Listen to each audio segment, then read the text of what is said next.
tukaba tugeze igihe saa 6:10 n'umwanya wo kurikana amakuru mu rurimi rw'ikirundi avuga mukuru no murango, tukaba tuyashikirizwa na Bukuru Hawa. Ndakuramukije Hawa, nongera ndaguha n'ikaze. Ndakuramukije Ferdinand, ndabaramukije inshuti bakunze muri gutega amatwi ibiganiro vya Radio Magatam FM.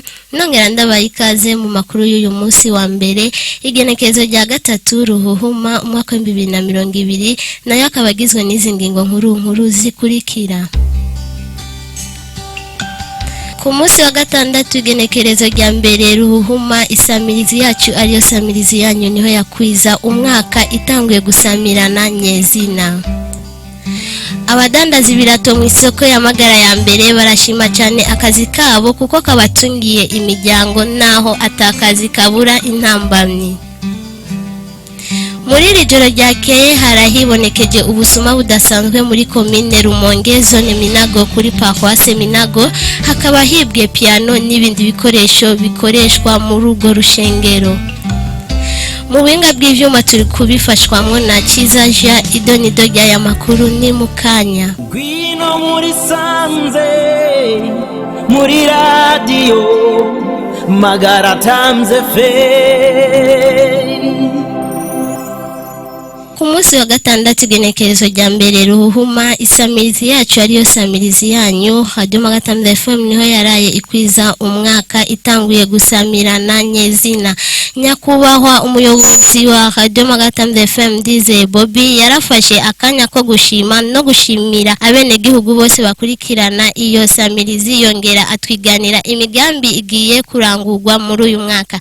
Akaba yavugiye kuri mikro ya mugenzi wacu Felicie Bigirimana, reka tumutege yombi. Jewe nk'umuyobozi wa Radio Magatam FM ndashimishwa cyane ibikorwa twaranguye muri uyu mwaka, kuva kuwa mbere Ruhuma umwaka wa 2019 gushika kuwa mbere Ruhuma umwaka wa 2020. Twatanguye mu minsi ya mbere, bwa mbere na mbere dukora amasaha makeya, hanyuma dufite n'abakozi bakeya kandi twumvikana ahantu hato cyane, ariko haiza amezi makeya gusa twarashoboye kwagura akarere twumvikanamwo aho dusamiranira, turagura no mu vyerekeye amasaha dukora. Murazi ko dusigaye dutangura igihe saa 11 z'agatondo tukugarira igihe saa 6 z'ijoro. Mbere no mu nyuma twaragwije n'abakozi basanzwe bakora ngaha kuri radio. Rero mu ncamake uyu mwaka wagenze neza cyane, jewe ahanje ndashima ivyarangutse. Uyu munsi dusanzwe twibuka isabukuru ya mbere Radio Magatam FM isamirana, jewe numva ari ikintu kindyoheye cyane. Bwa mbere na mbere rero nkaba ntanguye gushimira Imana mushobora byose ko yadushoboje kumara n'umwaka turi ku kivi, tukaba uyu munsi twese dufise amagara meza cyane kandi tubana yadusamirana. Hanyuma nkongera nkashimira abakozi dukorana kuri radio bavyitwayemo neza cyane, aho bakoze nk'abikorera, aho bitanga biboneka cyane, bagakora koko kubona ko abantu bafise inyota yo gushikiriza abene gihugu inkuru uko imeze, ibiganiro bitandukanye, haba mu biraba amagara y'abantu, mu biraba inkino, mu biraba isuku, mu biraba indero eka n'ibindi. Ubwa mbere nagomba menyeshe yuko twipfuza gusamirana mu mihingo itandukanye kuruta aho dusamirana uyu munsi. Cyo ni icipfuzo kiri ku mutima cyane kandi nibaza ko kitoshoboka muri uyu mwaka ugira kabiri dutanguye gusamirana. Tukiri mu makuru y'isabukuru, nyakubahwa umuyobozi wa Radio Magatam FM yarabandanije agira ko abwira abene gihugu yuko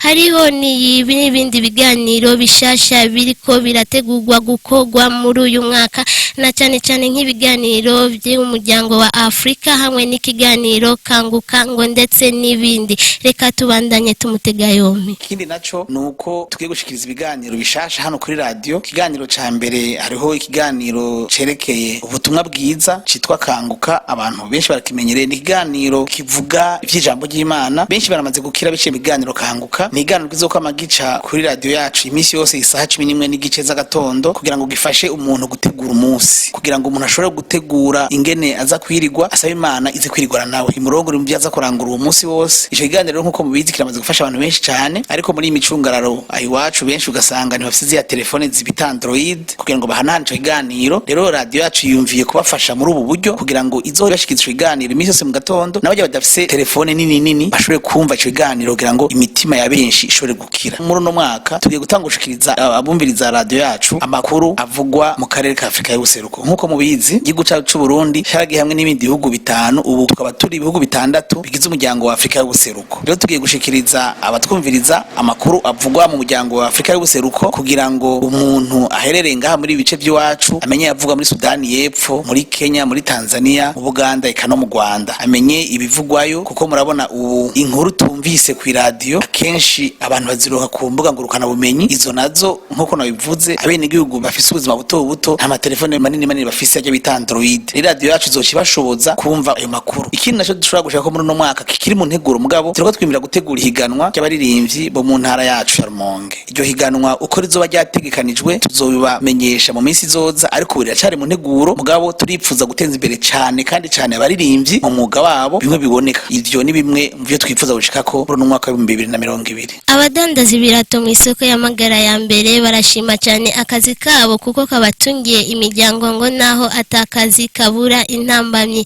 Nyosaba Eric agira ko asaba abajejwe intwaro ko bo baba hafi kuko ngo hari abantu bababurabuza mu kazi kabo ka misi yose. Ni inkuru dukesha mugenzi wacu Felicie Bigirimana, reka tumutege yombi. Ndashima nakazi nemera gose kuko karantungiye n'umuryango, ndanafise n'umuryango ngaha, ndafise abantu babiri ngaha, ndafise n'umugore ngaha, kandi byose nabikuye mu birato. Urumva nico gituma akazi kanje ndagashima gose. Ingorane tukunze guhura nazo ngaha, dufise ikibazo kimwe ku bantu tubana ngaha babiri baza kenshi batubuza umutekano bagatwanuza ibirato, na mbere baradutereye ibirato. Izo nizo ngorane dufise uko maragamo tubona ko turonka ko kenshi batubwira ngo turabaruguru, ngo tuva ruguru ngo ntidukwiye kuronderera ngaha. Ico nico kibazo kanini nifise no navuga. No saba vraiment abantu bajejwe ikintu c'intwaro, twege tuza tuva ruguru turondera ubuzima, ariko barabo kuntu basi botwereka akabanza tuza turanda kugira natwe turaye ko twoba mugani bazo baratwikumira ngo nimuvane ngo mumwe murabaruguru kandi ahantu twanda ari ku kirogosima. Yego akarusho kariho gose kuko ubu turajya umuryango kajya tukarara turiye, turavyuka tukicara ugasanga umuntu arakuye 5 3 tugashima Imana uko.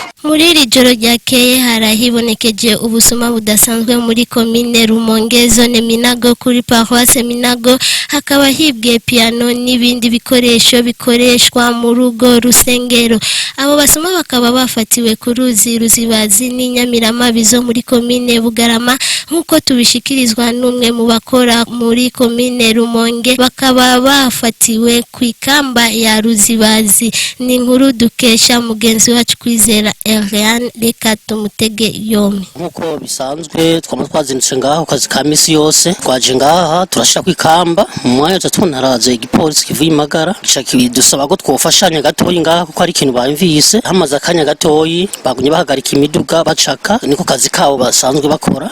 Tubona mu mwanya borurukije umuntu yari mu igari muga hakaba harimwo piano wa mbere bamuvuga ati icara ngaha, niyo piano yosira ngaha babandanye bakora akazi nyine bo bahagarisha indi miduga. Nugira kabiri wongera zeri kwa steri imbere yari mu wundi agira kabiri naho nyine baramwururuca muga wewe rene hani tikera nafise bavuze ko tukuze twoshikana ngaho kabo ugize ikindi kibazo twe n'imana turi amare yacu gukura mu Minago no gushikana ngaho wewe nta n'ikintu nakimwe yari afise tigendera nta kintu uheze bamutwara mbere n'ingodo yari afise bavuze ko tufunze gutwara ingodo ko bavuze n'ishuturiha aposi naho nyine bamaca bamugumiza ngaho bashanga kwego twagwitwandanya kandi kazi ka komine nkuko nyine bisanzwe. Hamaze umwanya haje n'umunyarutumo naho nyine yari afise impundu ziwiwe wowe yavuga ko yaragize imisi aswara n'umugore wiwe, imva yabasiguriye ko yahukanye namva naho nyine bavyemeye bavuze ati guma ngaho tumatukira amatohoza tumenye ivyari byo. Naho nyine bamujananye abatwaye muri polisi niho bari rero kugeza ubu biragaragara ko abasuma kuko bavuze ko bivye muri paroisse Minago ibikoresho by'ishengero piano, mva bavuze ko bivye na frigo mbwe frigo ntigeze ibonekana.